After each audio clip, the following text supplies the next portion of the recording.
본 말씀을 통해서 이 돕는 손길이라는 제목으로 하나님의 말씀을 증거하겠습니다. 우리가 곤란함에 처했을 때 누군가의 도와주는 손을 얻는다라고 하는 것은 어둠 가운데 빛이요, 우리의 마음을 안동케 하는 것이며 생명길입니다. 어려움에 처한 자들은 우리의 도움이 되는 곳을 찾아 나아가는 것이 맞고, 또 도울 힘이 있는 자들은 어려움에 처한 자들을 살피는 것이 지극히 합당합니다. 오늘 본문을 보게 되면 하나님께서 일어나셔서 가난한 자들을 도우시고 살펴주실 것을 구하고 있는데, 여기서의 가난이라고 하는 것이 어떤 물질적인 결핍 때문에 있는 그러한 물질적 가난만을 의미하지 않습니다. 여기서의 가난이라고 하는 것은 자기 손에 감당할 만한 힘이 없어서 자기의 능력이 되지 않고, 또 그 어떤 다른 도움이 없기 때문에 그 가운데서 곤란함을 겪고 있는 자들, 통칭해서 그런 가난한 자들에 대해서 하나님께서 그들을 향하여 돕는 손길이 되시고 하나님의 그 손에 의지할 것을 이야기하고 있습니다. 하나님의 돕는 손길이라고 하는 것이 어떠한 자들에게 나타나는가? 우리가 그 하나님의 도우시는 손길을 얻으려면 어떠한 자세를 지니고 있을 것인가? 오늘 본 말씀을 통해 살펴보게 되면, 먼저 하나님의 도우시는 손길이라고 하는 것은 잠시 인내를 통해서 주어지는 겁니다. 우리가 여러 가지 곤란함 중에 처해서 큰 고통 가운데 있을지라도 하나님의 도우시는 손길을 얻는 그러한 복된 백성이 되시려면 잠시 인내의 그 과정을 반드시 겪어야 된다. 오늘 본문 11절 말씀에서 그가 그의 마음에 이르기를 하나님이 잊으셨고 그의 얼굴을 가리셨으니 영원히 보지 아니하시리라 하나이다. 여기서의 그는 악행을 행하는 자요, 또 가난한 자들을 압제하고 핍박하는 자입니다. 그들이 하는 말이 하나님이 너네 다 잊었다. 하나님께 너희를 다 잊었기 때문에 이제는 영원토록 너희를 보지 않으실 것이라. 그렇게 말한 이유는 현실이 그렇기 때문에 그런 겁니다.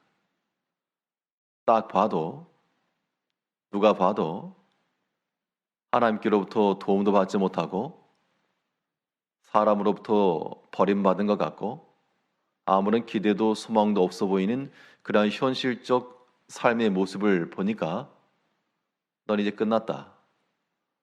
하나님이 너를 잊으셨고 하나님 너를 영원토록 돌아보지 아니하실 것이다 라고 지금 공격을 하고 있다는 겁니다. 그러한 곤란한 현실의 때에 하나님의 도우신의 손길을 우리가 받으려면 하나님 우리 잊어버리신 것이 아니요 영원토록 돌아보지 아니하시는 것이 아니라 하나님이 항상 우리를 기억하고 계시고 마음에 두고 계시고 그 사랑하는 자녀들이 있지 아니하는 부모의 마음처럼 곤란함 중에 처해 있는 우리를 하나님께서 잊으실 리가 없다는 겁니다. 우리가 그의 사랑하는 자녀요, 하나님 우리의 신실한 아버지시라 그러면 하나님 우리를 잊으실 리가 없습니다. 그러므로 지금 당장 우리가 겪는 여러 가지 어려움과 곤란함 때문에 하나님이 나를 버리셨다, 하나님이 날 잊으셨다 라고 하는 그런 마음을 버려야 한다는 겁니다.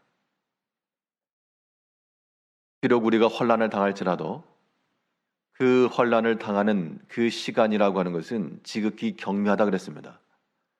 우리가 체감하는 시간은 굉장히 길어서 이거 영원한 것 같고 끝이 보이지 않을 것 같아도 하나님께서는 조금 참아라, 조금. 얼마 되지 않는 거 좀 견뎌라.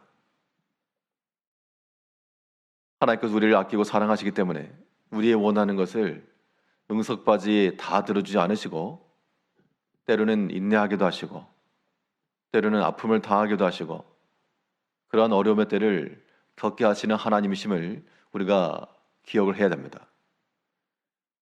우리가 하나님을 믿는다고 해서 모든 것이 좋은 대로만 내 뜻대로만 되지 않는 것은 분명합니다. 그 이유는 우리가 하나님의 지도함을 받는 하나님의 자녀이기 때문이요. 하나님이 여전히 우리를 사랑하시고 지도하시고 보호하시기 때문에 그렇습니다.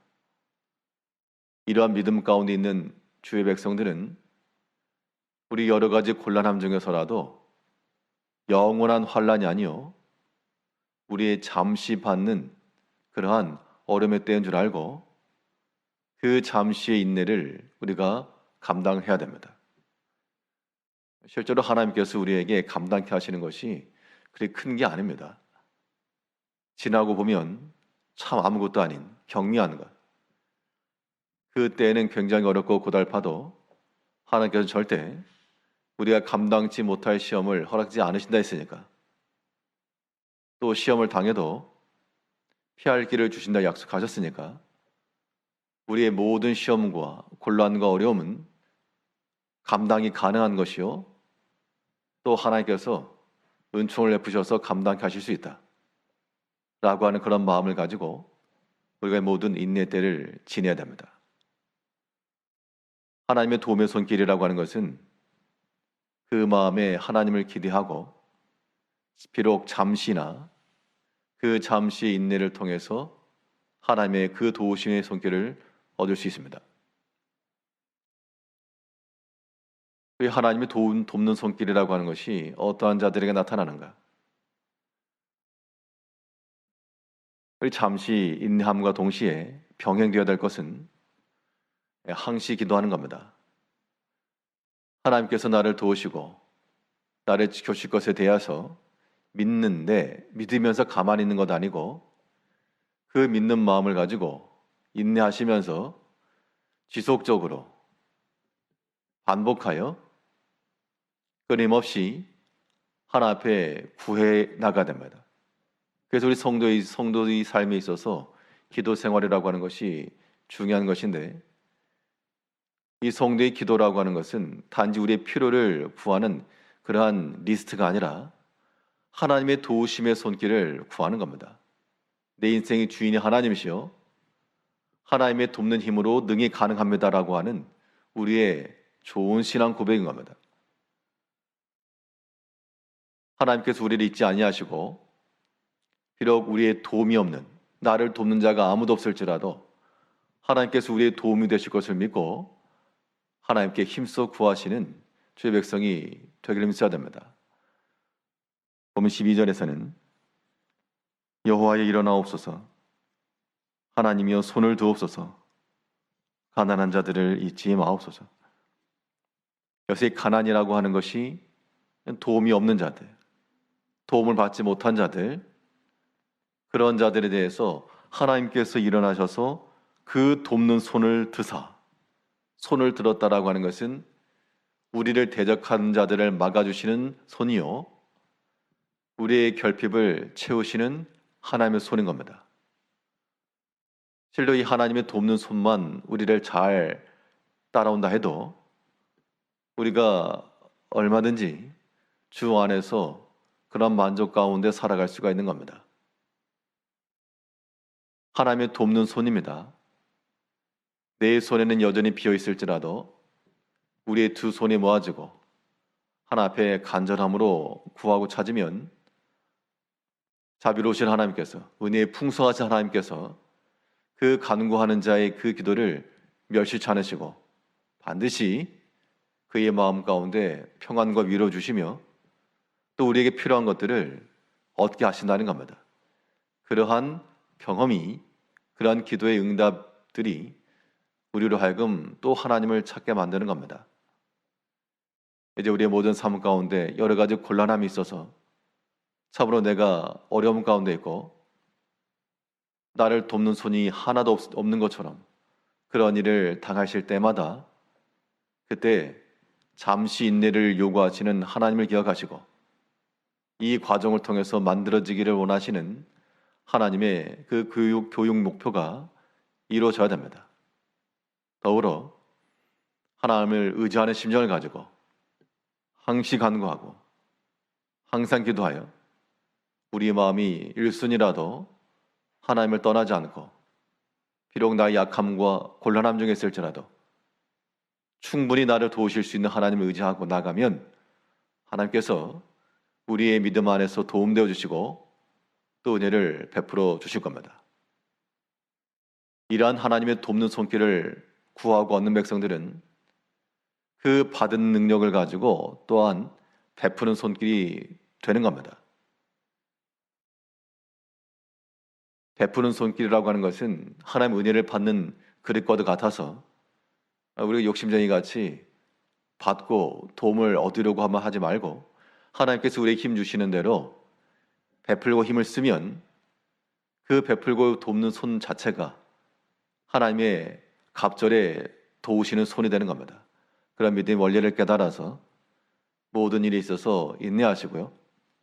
또 항상 하나님을 의지하는 마음을 가지고 기도하는 심정을 가지고 나가시고 우리가 누군가의 도움을 받기를 원하는 것처럼 또 돕는 자가 되므로 하나님께서 즐거운 마음, 기쁜 마음으로 도우심으로 우리 모든 곤란 중에 우리 인생의 큰 어려움 중에서 우리 인생의 빛이 되시고 도움이 되시는 그 하나님으로 인하여 살아가시는 성도님들 되시기를 바라겠습니다. 기도하겠습니다.